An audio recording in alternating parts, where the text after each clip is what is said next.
Today we're at Bath Waterside and Marina and Caravan Park.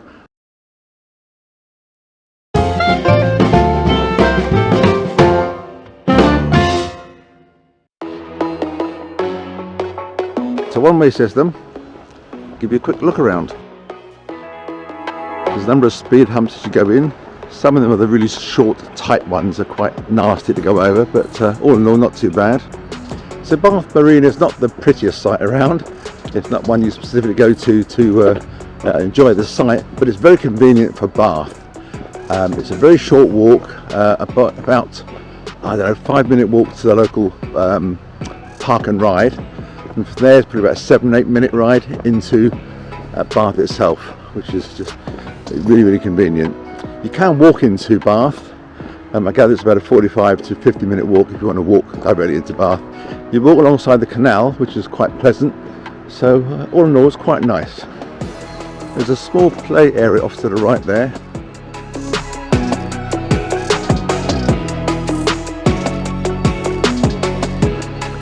So there's looks like some additional pictures off to the right.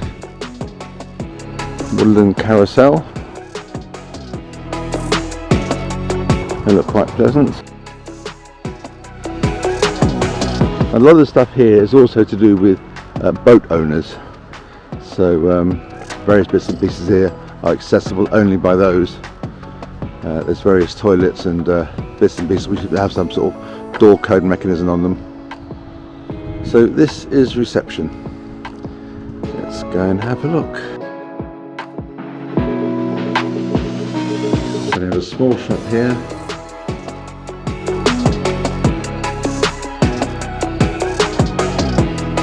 Quick question for you, how much of this place then is geared towards boat owners? I know some of the buildings here, so is this sort of owned by the boat people? Or yes, so basically predominantly Aquavista is a marina company. Right. So this is the only caravan park that we've inherited when we bought Bath Marina. Oh, I see. So so we're all new to the caravan site, but it's going to have a major overhaul, right. Which is exciting. So yes, we predominantly are a marina company, but yeah, we've got the best of both worlds here. Yeah, absolutely. Yeah. Down this way, which I'll show you later on, is the walk down into Bath and also to the bus park and ride. Right, so slightly unusual here. It's a roundabout that goes around the wrong way. But there you go. I can't see anybody going around the wrong way here. Right, so now we look into the actual site itself. There's obviously parking down at this end.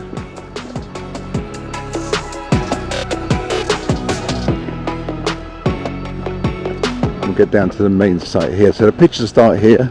There's 7 fully serviced pitches in total, I believe, and the rest of them just got basic facilities.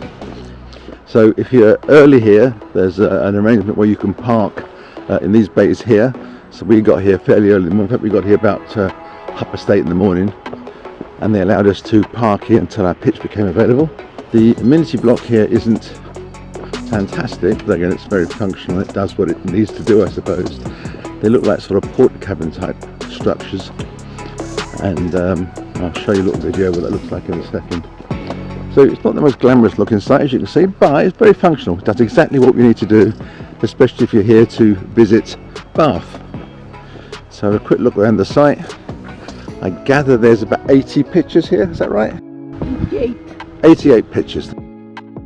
So there's the amenity block. I think there's another amenity block, but again I'm not quite sure whether that belongs to the boat section or to the land-based section. So they've got facilities here for washing up your plates and bits and pieces.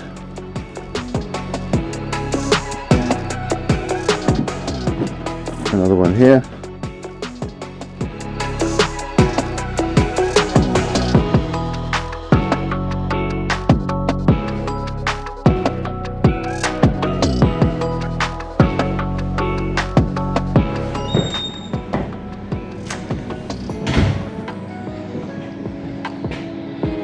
They're okay, but they're not brilliant. They're a bit on the small side.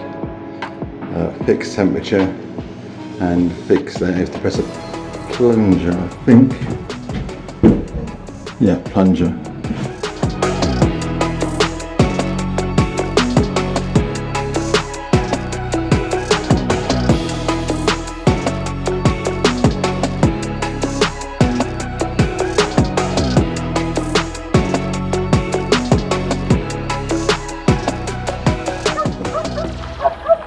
There's a few picnic benches dotted around, so they didn't feel particularly close together, so good spacing.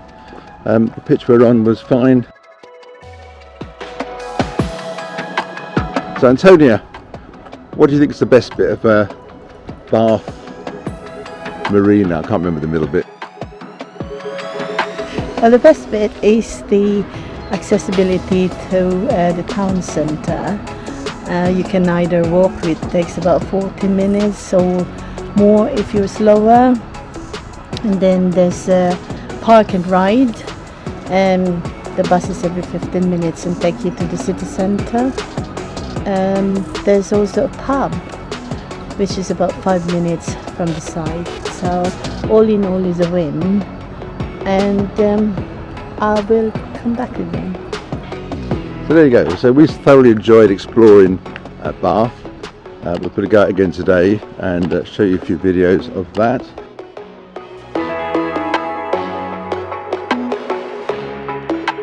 Quick 360 of the site.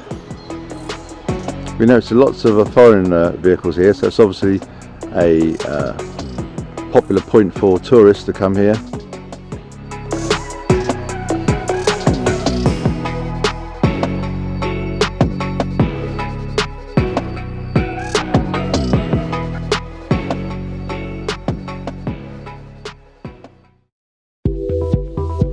Right, so we're going to wander off down to Bath for today. We're going to go via the park and ride, and so you head down towards reception, past a little backward roundabout, and off to the left here. Again, you'll see here some of the signs for the actual marina side of things rather than the camping side of things. So I think these little units here are primarily for the waterside aspect of things. Anyway, let's give you a quick view of the map.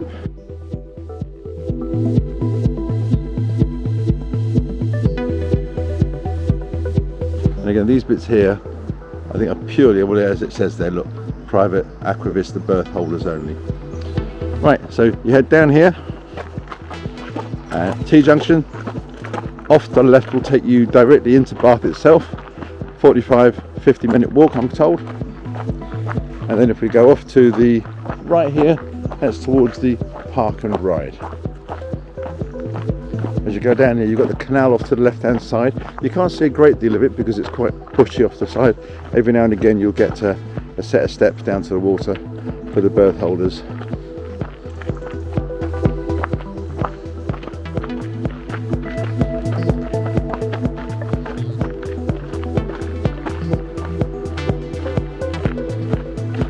Short way along, there's a little bridge.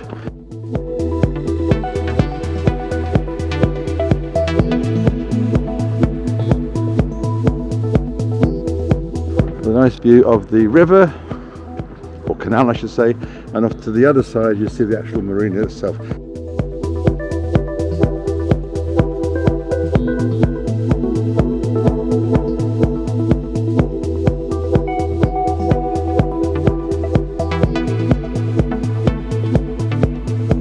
A little further on you duck under this bridge.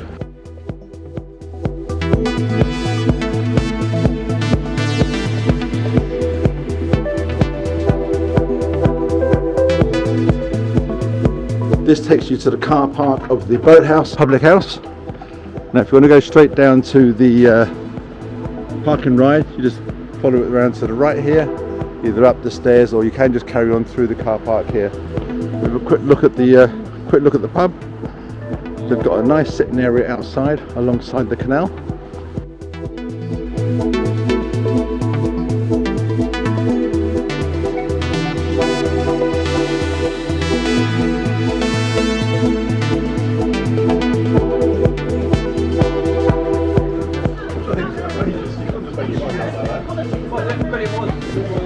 So there's seating on the upper deck and also tables alongside the actual canal waterside itself.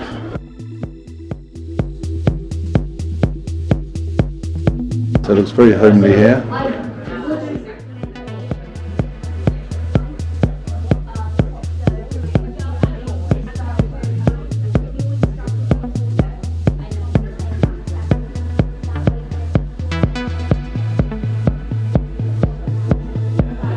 So they're clearly into their coffee as well as their beers.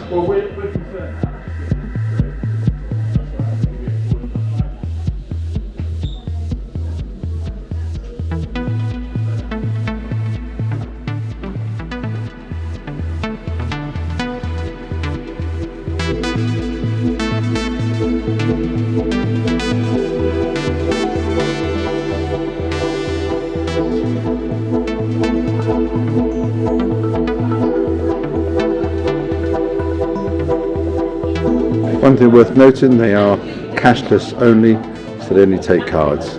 So if you turn right, rather than go to the pub, there's the path to the actual car park itself for the park and ride. I've noticed a few smaller camper vans and motorhomes have been parking in this site. I can't see any signs saying it's not allowed, so that might be an option as well if you're just passing by. Here we now turn left into the park and ride. As you can see, the whole journey is very short, and it was £6.60 for 2 people return. They don't do singles though, so I believe this is called New Bridge Park and Ride.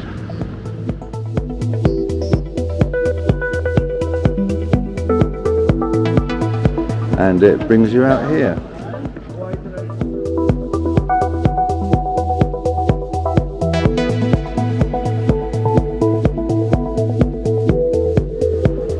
So it really brings you into the heart of Bath. So there's so much to see actually in Bath, it's quite hard to keep track of what you've seen and what you haven't seen.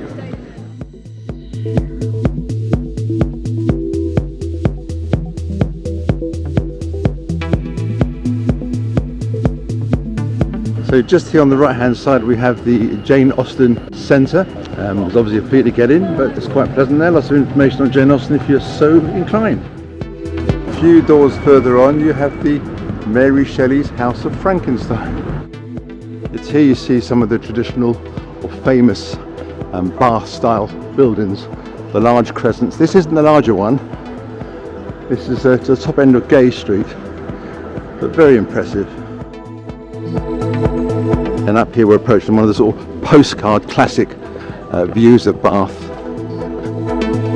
So this particular crescent was built in 1767.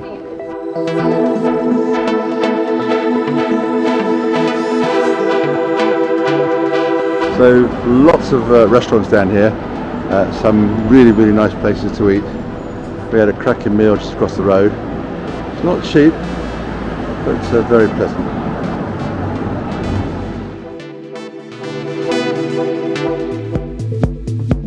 There's several places you can hire these scooters here. How good they are, I don't know. In fact, looking at the amount here, I actually think the take-up's not as good as I would have imagined. Which goes back down towards the city centre. There's a few restaurants and cafes here.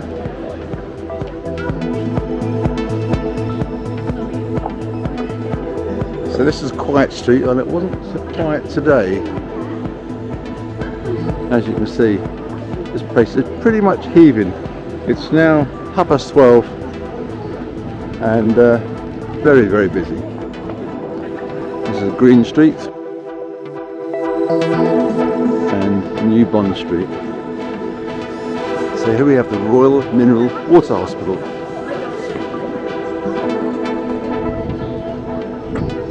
You get lots of these little streets, sort of side streets, back streets. Lots of interesting things, lots of cafes and unusual bits and pieces to see down there. Even the supermarkets here are fairly impressive buildings. This is Waitrose in the Podium.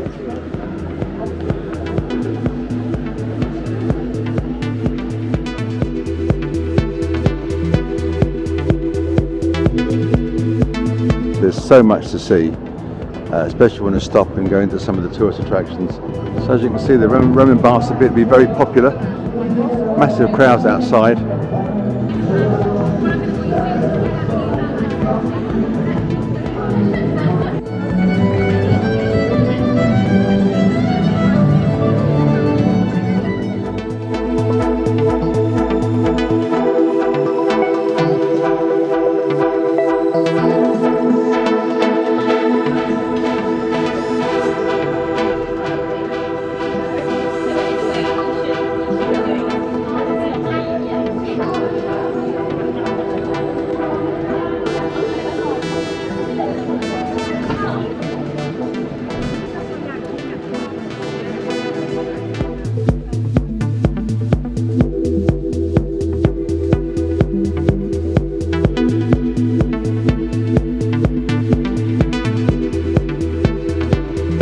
Right, so we spent most of the day in Bath.